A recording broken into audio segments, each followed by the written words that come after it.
Universities, like other organizations, increasingly employ systematic approaches to identify risks in order to manage risks better. Usually this is a high-level process that takes place within senior management. A key group of stakeholders, students, rarely get a chance to air their views on risks and risk management. In 2021, the LRF Institute for the Public Understanding of Risk collaborated with the NUS Office of Risk Management and Compliance to find out how NUS students perceive risks and to put this into regional perspective.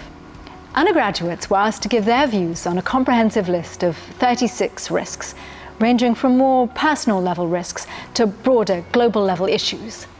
Being able to ensure that we hear the voice of the students, what worries them, what anxieties they are going through, particularly in this very volatile, uncertain, complex, ambiguous environment.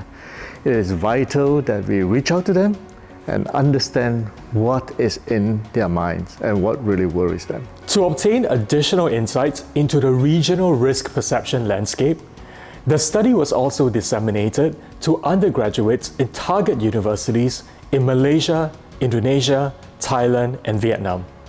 Between March and August 2021, more than 2,700 undergraduates shared their views via online surveys and focus group discussions.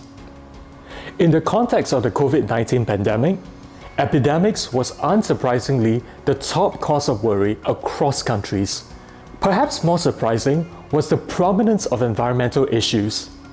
Climate change and environmental degradation appeared frequently in the top 5. These high level of concern about the climate and environment among students reinforces the need for universities to take environmental, social, and corporate governance seriously, not just to ensure compliance with regulation, but also to reflect core values and concerns of the university community. We were interested in exploring the different dimensions of risk to get a more nuanced understanding of risk perception. And two of the dimensions we looked at were controllability, the extent to which actions can be taken to manage a risk, and the expected negative impact on well-being if the risk does materialize.